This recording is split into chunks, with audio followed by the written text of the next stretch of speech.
that were overregulated, not a friendly environment at all to start a company.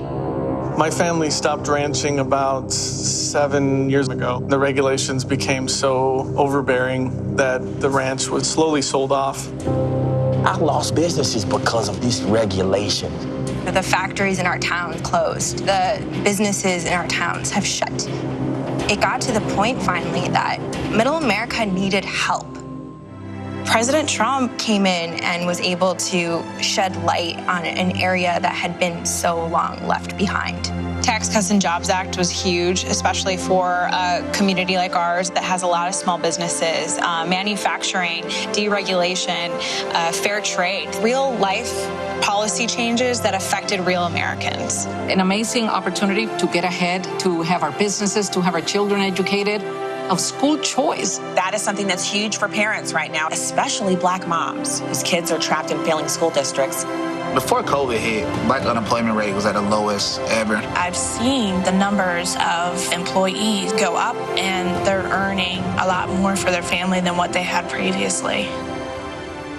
What this administration has done, simplifying the government, it's really cut the handcuffs off of America again and allowed us to grow and move forward in a way that I have never seen in my lifetime. When you pull regulation and allow small companies to go out there and be able to play in the game, that is the American dream. People feel that they can support and have a family, and it can build and make us stronger as Americans. What could be taken away if he doesn't win again? Joe Biden said the first thing he's going to do is increase taxes on everyone. Over-regulating and making it where a small business can't grow, that's taking away the American dream. I think with the upcoming election, people just need to think about what is better for them and their family. The president's job is to be the CEO of our country, and he's doing his job. He has improved jobs, he's improved health, he's improved wages, he's cut taxes. I could go on for an hour and a half. The plan was working. Everybody had a job, making money, spending money, boom, bada bang, boop, we good. My kids are going to look up to me and say, you are the best mom for working, raising us. It's just tremendous what I could do, I guess. This is somebody who loves his country. He's truly fighting for the American people. Hello, folks. You know me from TV and radio. I'm Larry Kudlow. Years ago, I worked for Ronald Reagan. More recently, I helped the team craft Donald Trump's economic plan during the campaign. It was a roaring success. Inheriting a stagnant economy on the front end of recession, the program of tax cuts, historic rollback of onerous regulations that crippled small business, unleashing energy to become the world's #1 producer, and free, fair, and reciprocal trade deals to bolster manufacturing, agriculture, technology, and other sectors. The economy was rebuilt in 3 years. Unemployment fell to the lowest rate of 3.5%. Blue collars, African Americans, Hispanics, women, all groups benefited enormously. Everyone was better off. A rising tide lifted all boats. Then came a once-in-100-year pandemic. It was awful. Health and economic impacts were tragic. Hardship and heartbreak were everywhere.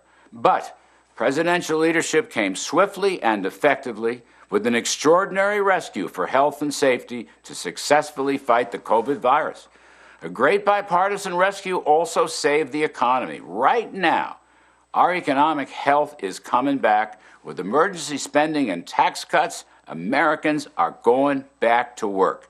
There's a housing boom, there's an auto boom, a manufacturing boom, a consumer spending boom. Stocks are in record territory. A V-shaped recovery is pointing to better than 20% growth in the second half of this year. Now, looking ahead, more tax cuts and regulatory rollback will be in store. Payroll tax cuts for higher wages, income tax cuts for the middle class, capital gains tax cuts for investment, productivity, and jobs. Much more regulatory relief for small businesses. In economic terms, folks, this is no time for a $4 trillion tax hike. Coming out of the deep pandemic, who in their right mind would pick the pockets of taxpayers and drain money from their wallets and purses. Look, our economic choice is very clear. Do you want economic health, prosperity, opportunity, and optimism? Or do you want to turn back to the dark days of stagnation, recession, and pessimism? I believe there can't be better economic policies than we've had in recent years. So I say, stay with them. Thank you.